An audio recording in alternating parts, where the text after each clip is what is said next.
it's go time.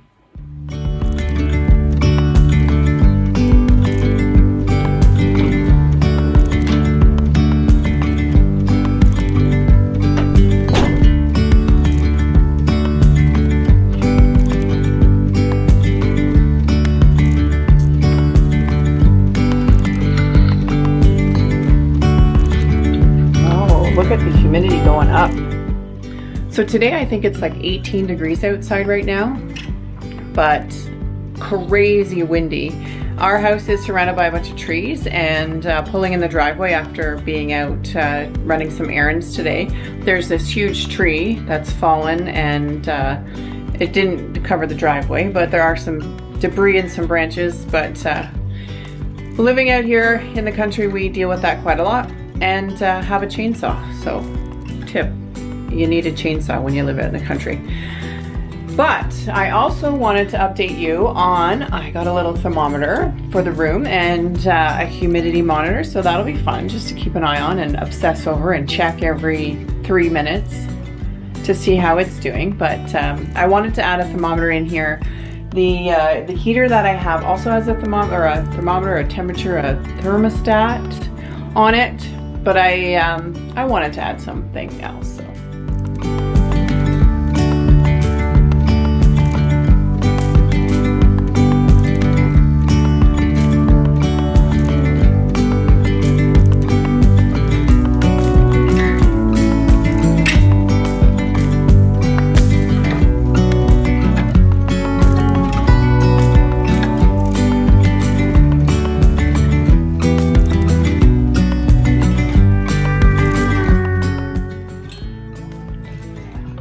Clock.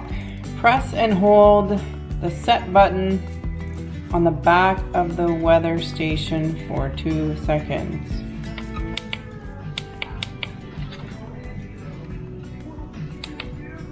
Ta-da!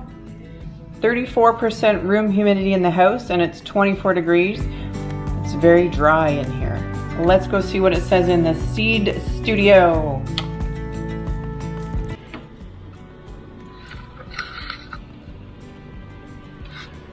Oh, look at the humidity going up. Okay, so we'll leave that in here for a bit and see what it says after an hour or so. But that is my handy dandy new thermometer with a clock and a room humidity. I wonder where the best spot for it's gonna be. I know it is warmer at the top. I can move it around.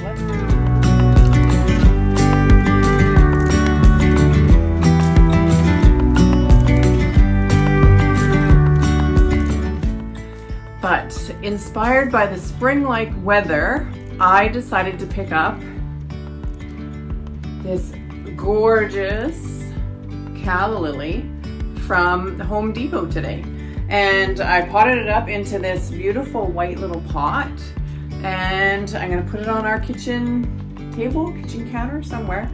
I did also I had some tulips in the kitchen that I picked up at Costco, and they're just in a clear vase with the bulbs. You can see the bulbs and you can watch the roots grow, and then the shoots come up, and then they bloomed, and then they were so gorgeous. But they have started to drop their petals, and they're coming to the end of their blooming cycle. But very nice little touch of spring that we had with the tulips. Again, those were from Costco. This calla lily I picked up at Home Depot today, so I thought on to the next with the calla lily. So I also picked up some more seed starting trays and a calendar, which I put on the wall back here, and starting to do my countdown to how many weeks left we have before our last frost. And I think next week, March 19th, is 8 weeks before our last frost. So it's go time.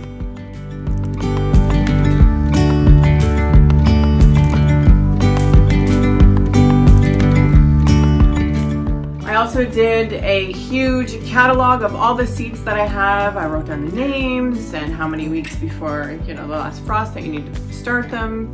If you're starting them inside, their germination days. And anyways, I cataloged all the seeds that I have ready to go and I've picked up over the last few days or last month or off clearance last year. I don't know if those seeds are going to germinate, but we'll try them. And I wanted to pick up some more seed starting trays as well. So I popped into Home Depot, grabbed a beautiful flower and also some more seed starting trays. So I found the hex trays. I picked up another extra hex tray. I've got some larger square 4-inch trays to start at about my 4 weeks out for things like your vine crops, your cucumbers and your squashes and things like that.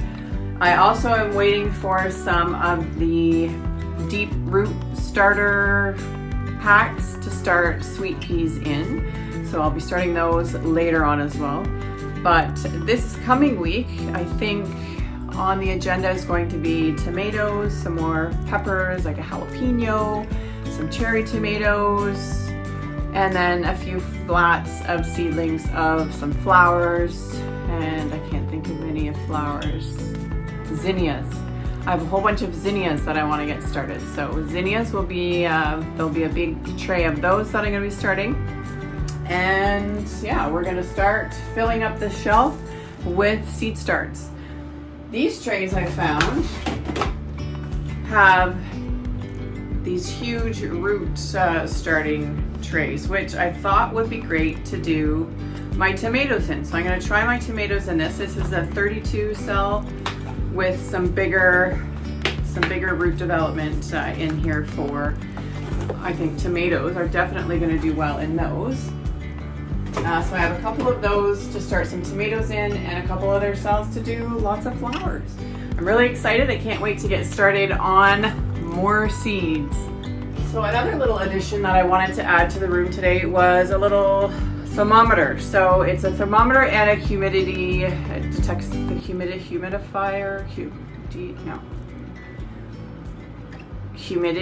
humidity. So we're at 45% room humidity now, and this has been in here for probably about 20 minutes, and it's 24 degrees, so 24 point, which I don't know how to do the math on, that's probably 72 degrees in here. And it has a nice little dial on it that tells you if it's in the comfort level. So it is humid and warm in here, perfect for starting seeds. So that's a little addition I added to my room today. My basil transplants, I plugged in my other light up at the top shelf up there and added them up to the shelf at the top. They're doing okay after being transplanted. My peppers, I added a fan. So I just hooked a little fan to the side to give them some stimulation with the wind to strengthen them up. So that's a new addition to my studio, and I'll keep you updated on all the little seeds that I start. But I wanted to share with you my calla lily. It doesn't smell like anything, but it's beautiful. I don't know if it has a name or a tag. So this is the tag that came in the calla lily. I don't know if that's the name. I don't think I can even pronounce it. Vandestriacia. I don't know how to say that, but that's the tag that came with it. I think it's just a generic kind of tag, but I just thought they were so pretty. And a sparkly shimmer on our skin, restoring everything within. Oh, dreamy, breezy we go, easy, easy on our tiptoes, undercover. We lost a lot of snow today. You can see the garden outside. You can see the garden beds. All the snow has melted off of those. And our pond, the ice has definitely started to melt. We plugged in our windmill, which is the bubbler for the pond, and it starts to bubble up from the bottom and develop a hole. So we've got a hole in the ice, and it'll just start getting bigger and bigger and bigger until there's no more ice. So that's exciting. That's a sure sign of spring. But we're still waiting for more snow to melt. We will probably still get more snowfall, but Today is a gorgeous day, and I'm excited to get started on some seeds. Easy, easy on our tiptoes. So guys, just a quick update today as to what the next process is going to be. We're almost 8 weeks out from our last frost date, so I've got things all ready to go to start my seeds over the next week, and I'm excited. I'm looking forward to that. The snapdragons have all germinated, and I'll put up some pictures to show you the germination on those. Definitely will be thinning a lot of this tray of snapdragons as they get a little bigger. The seeds on those are so small, they're hard to see when you're putting them in the soil, but I will be thinning those out. And the Lysianthus are still going strong, they're getting bigger, and I'm excited to get those in the ground. Anyway, stay tuned. Don't forget to subscribe and like the video. Leave me a comment. Let me know what seeds that you're going to start over the next few weeks. How many weeks are you away from your last frost date, and what are you going to start? Thanks for watching. My name is Bonnie. This is Artist in a Garden, and we'll see you in the next one. Bye-bye. Agents of the other, beyond gravel.